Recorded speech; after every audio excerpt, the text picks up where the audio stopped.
terus pakai jubah gitu. Kan itu kan yang Anda pahami lewat sekolahan. Itu Pangeran Diponegoro versi Raden Saleh.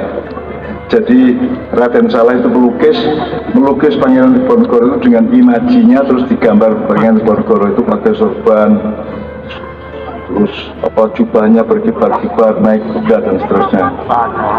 Nah, teman dari Gunung Kidul, kalau Anda ingin tahu Pangeran Diponegoro yang sebenarnya, kapan-kapan datang ke Kadipiro, nanti saya tunjukkan tempat Anda bisa melihat semua tulisan tangannya Diponegoro dan semua karya-karyanya dan seterusnya. Jadi Pangeran Diponegoro itu orang Jawa, petani, tapi juga menulis sastra Jawa sehari-harinya di luar sawahnya itu. Jadi tidak pernah ada Pangeran Diponegoro pakai sorban seperti itu, seperti Sultan Salahuddin perang salib toh, gitu kan. Itu adalah karangan pelukis, sama dengan Gajah Madai, guru polemu begini. Bembeng loh.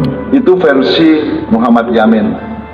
Menjumpai salah satu patung di Trowulan itu, terus dipilih yang kira-kira menarik, yang mirip wajahnya sendiri gitu loh. Itu diaku sebagai Patih Gajah Mada. Dan Patih Gajah Mada tidak begitu, saya sudah ketemu. Dia itu agak kurus-kurus tapi kuat badannya, agak tinggi dan seterusnya ya. Jadi banyak sekali yang Anda kenali dalam sejarah Indonesia yang tidak diverifikasi. Yang misalnya perang Bubat itu apakah pernah terjadi? Yang disebut perangi jangan itu. Perang menurut pemahaman modern beda dengan perang menurut nenek moyang kita. Ya. Misalnya itu oke banget ya. Kalau dalam drama tadi maupun yang di Melungsung itu banyak sekali fakta-fakta keindonesiaan yang saya buka, saya beberkan, yang para ahli sejarah sendiri tidak akan pernah mengakui bahwa yang saya omongkan itu benar. Tidak hanya soal Indonesia, tapi sampai Nabi Adam kebelet ngising barang kan ada di drama Melungsung itu. Nabi Adam turun ke bumi itu karena dia makan buah kulti loh. Makan buah kulti itu asli tanaman bumi yang percontohannya ditaruh di salah satu museum di surga. Nah, makanan yang berasal dari bumi itu dia mengandung residu. Jadi ada sampahnya, ada kering, ada mambu. Di surga tidak ada yang mambu, tidak ada yang busuk, itu tidak ada. Di surga itu tidak ada bau busuk, tidak ada jumbleng, tidak ada WC umum. Kalau di surga banyak WC umum, ngopo setengah mati sholat dingklak-dingkluk hanya untuk mendapatkan surga yang toh baunya busuk. Di surga itu tidak ada residu, jadi tidak ada metabolisme seperti semua benda-benda di bumi. Maka Nabi Adam ketika dia mau beol habis makan buah kulti itu, kemudian sama Tuhan, kamu kalau beol jangan di sini karena surga itu tidak ada tai, surga itu tidak ada bau kentut, baunya wangi semua, enak apa lah pokoknya. Setiap yang kamu makan itu dia akan mengalami recycling total, jadi dia akan menjadi nutrisi, gizi dan tanpa residu, jadi tanpa sampah. Jadi surga itu tidak ada sampah, pokoknya tidak ada kotoran. Namanya surga kok, rasional enggak itu? Loh, apa Cak Nun pernah ke surga? Loh, ini tidak percaya ke sana sendiri, atau tanya sama malaikat, kan gitu kan? Tapi yang anda kan gini mas, jadi orang modern ini kan tidak mengerti bedanya iman sama ilmu mas. Kalau soal hal-hal yang bisa Anda jangkau dengan pengetahuan dan ilmu, pakailah ilmu. Tapi hal-hal yang tidak bisa Anda jangkau dengan ilmu, pakailah iman. Ngerti nggak mas? Anda makan di warung, disuguhi nasi pecel misalnya. Anda mungkin secara ilmu bisa meyakini itu betul-betul nasi. Tapi kalau Anda tidak mengerti makanan itu apa, maka percayalah kepada si warung itu kan, gitu kan. Kalau Anda tidak bisa menyelidiki secara ilmu dan pengetahuan, maka Anda pakai kepercayaan yang begitu. Hidup itu cuma dua itu. Begitu juga Anda dengan istri atau suami Anda. Nek dijangkau dengan ilmu atau pengetahuan kan tidak bisa seluruh hal. Misalnya suamimu mikir apa, batin apa, kan kamu tidak tahu. Tidak bisa itu diselidiki secara ilmu, secara metodologis, kan tidak bisa. Maka satu-satunya hubunganmu untuk supaya selamat adalah kamu percaya kepada suamimu atau kepada istrimu, kan gitu. Jadi hidup itu dari dua hal-hal yang dekati dengan ilmu dan hal-hal lain yang tidak bisa itu pakai iman, kan gitu. Demikian juga sejarah.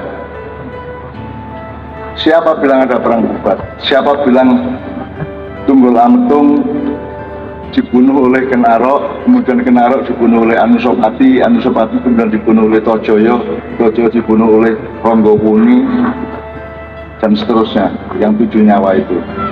Siapa yang bilang seperti itu?